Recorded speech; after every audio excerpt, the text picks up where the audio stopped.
पिछले कई दिनों से हमने देखा है कि कैसे आए दिन सेंट्रल एजेंसीज पर ये इल्जाम लगता है कि जितना फास्ट एक्शन वे अपोजिशन मिनिस्टर्स के खिलाफ उठाते हैं, उतनी ही फुर्ती और सख्ती बीजेपी मेंबर्स के खिलाफ नहीं दिखाते हैं। अब इस बात में कितनी सच्चाई है या नहीं, हम आप पर छोड़ते हैं, पर कई केसेस में हमने देखा है अपोजिशन लीडर्स को बेल की मांग करते हुए सुप्रीम कोर्ट पहुँचते हुए। जहाँ सबसे टॉप पर आम आदमी पार्टी मेंबर्स दिखते हैं, वहीं हमने कर्नाटका और वेस्ट बंगाल की सरकारों के लीडर्स को भी देश की टॉप कोर्ट को गुहार लगाते हुए देखा है। एक मेन सवाल जो सारे अपोजिशन के मन में है और जिसकी वजह से ही आए दिन यूनियन और बीजेपी को फटकार पड़ती है, वो ये है कि भला बिना प्रॉपर एविडेंस के ईडी और सीबीआई लोगों को अरेस्ट कैसे कर लेती है, और सिर्फ यही नहीं बल्कि उन्हें सालों साल अरेस्ट करके जेल में रखती है, फिर भी इस केस में ट्रायल शुरू तक नहीं होता है। और ऐसे 2 केस ही सुप्रीम कोर्ट बेंच के सामने पहुंचे हैं, जिसमें उन्होंने ऐसा ऑर्डर पास किया है जो आने वाले दिनों में पीएमएलए के तहत बेल मिलने में लोगों के लिए आसानी पैदा कर सकते हैं। तो चलिए एक नजर डालते हैं कि ये मामला क्या है और ऐसा कौन सा ऑर्डर है जो शायद आने वाले दिनों में दिल्ली सीएम अरविंद केजरीवाल से लेकर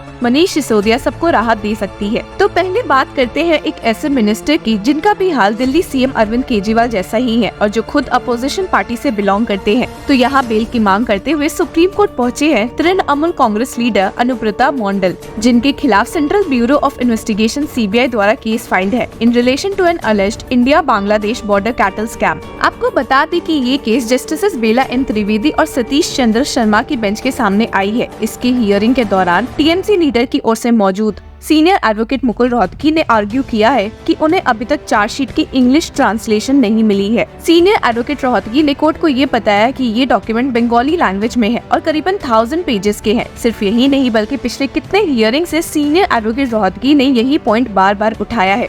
हालांकि ईडी की ओर से मौजूद होते हुए additional solicitor general SV Raju ने इस बेल प्ली को अपोज किया है, ये कहते हुए कि मंडल कुड इन्फ्लुएंस द ट्रायल। पर ये सुनकर सीनियर एडवोकेट रोहतगी भड़क गए और कहा कि टीएमसी लीडर अगस्त 2022 से ही जेल में बंद है and has suffered prolonged incarceration. He submitted that the court must grant him bail on the unlikelihood that the trial would commence soon. Senior advocate Rohatgi ने ये भी पॉइंट आउट किया है कि इस केस के मेन किंग पिन को already bell मिल चुकी है, तो भला वे अभी तक जेल में कैसे हैं? ये सुनकर तो सुप्रीम कोर्ट बेंच भी काफी चौंक गई थी, जिसके साथ ही उन्होंने टीएमसी लीडर को बेल देना जरूरी समझा। उन्होंने बेल इसलिए भी दिया क्योंकि बेंच ने ऑब्जर्व किया कि इस केस में ट्रायल स्टार्ट होने में काफी टाइम है, तो ऐसे में इतने समय से एक इंसान को जेल में रखना काफी गलत है। बेल देने के साथ ही the court has imposed bail conditions on Mandal including that he must surrender his passport. He is also directed to cooperate with the trial proceedings. पर केस में ट्विस्ट ये है कि भले सुप्रीम कोर्ट ने उन्हें सीबीआई केस में बेल दे दी है, वही मंडल पर ईडी केस भी चल रहा है, जिसकी वजह से वे जेल में ही बंद रहने वाले हैं। और इसलिए भी हमने कहा था कि इनकी सिचुएशन दिल्ली सीएम अरविंद केजरीवाल से बहुत सिमिलर है। आपको बता दें कि last year the court had issued notices to the CBI to know the status of investigation. However, earlier this year, Rohatgi decried that the status of trial remains unknown. अब जहां supreme court की एक bench ने CBI के case में accused को bell दे दी है, वहीं आपको बता दें कि सुप्रीम कोर्ट की दूसरी बेंच ने ईडी केस में भी एक अक्यूज को बेल दिया है, ये देखते हुए कि अक्यूज बहुत ही समय से जेल में बंद है और ट्रायल शुरू होने के चांसेस बहुत ही कम दिख रहे हैं। आपको बता दें कि जस्टिस सूर्यकांत और उज्जैन भुवन की बेंच के सामने Ram Kripal Meena, who is accused of leaking and distributing question papers of the Rajasthan eligibility examination for teachers 2021 for a payment of rupees 1.20 crores की बेल पिटिशन आई थी, where the bench was listening to Meena's challenge to a Rajasthan High Court order denying bail when it noted that he had spent over a year in custody and the only predicate offence against him was section 420 IPC। इस case की hearing के दौरान supreme court bench ने ये observe किया कि accused को already bell मिल चुकी है in the predicate offence and that the enforcement directorate's examination of witnesses 24 in number would take time. इन सारे मामलों को ध्यान में रखते हुए सुप्रीम कोर्ट बेंच ने अग्री किया कि इस केस में section 45 of the PMLA can be relaxed, और जिसके साथ ही उन्होंने स्टेट किया कि adverting to the prayer for grant of bail it is pointed out by ED that the complaint is at the stage of framing of charges. 24 witnesses are proposed to be examined. The conclusion will thus take some reasonable time. The petitioner has been in custody for more than a year, taking into consideration the period spent by the petitioner in custody, and there is no likelihood of a conclusion of trial within a short span, apart from the fact that the petitioner is already on bail in the predicate offence. It seems to us that triggers of section 45 can be relaxed in peculiar facts and circumstances. जिसके साथ ही इस मामले में supreme court bench ने bell दे दिया है और साथ ही it was directed that Meena's passport shall remain with the special court. that he shall furnish a list of his immovable assets, which ED would be at liberty to attach, and that his bank account shall remain seized. Hearing के दौरान accused की ओर से मौजूद advocate के परमेश्वर ने court को बताया कि accused was granted regular bail by the Supreme Court.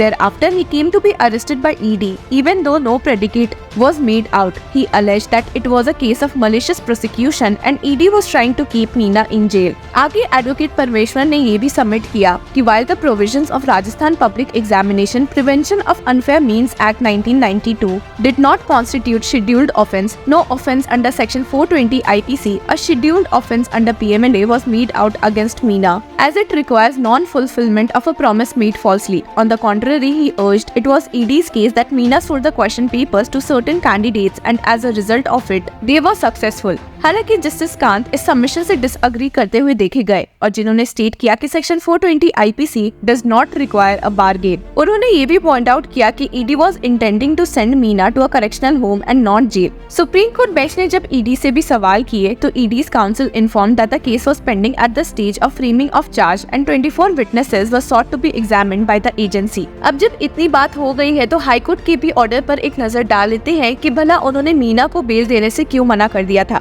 High court ने अपने ऑर्डर में स्टेट किया है कि there is ample evidence available against the accused implying that he obtained an amount of rupees 1.06 crores by selling the REIT 2021 papers. The recovery of aforesaid amount from above 8 persons further shows that the accused siphoned the proceeds of the crime to various persons. The recovery of aforesaid amount from above 8 persons further shows that the accused siphoned the proceeds of the crime to various persons. The recovery of rupees 1.06 crores from the above persons exemplifies the use concealment of the proceeds of crime by the present petitioner. अब जहां इस मामले में accused को bell मिली है, वहीं पहले case में अनुब्रता मंडल, a prominent leader of West Bengal Trinamool Congress and the Birbhum district president of the ruling party, is one of the accused believed to be involved in a multi-crore cattle smuggling ring, which allegedly involves smuggling cattle to Bangladesh through Birbhum. और हमने आपको बताया ही है कि ये case ED और CBI दोनों द्वारा जांच हो रही है। मंडल was arrested by the CBI in August 2022 and by the ED in November 2022.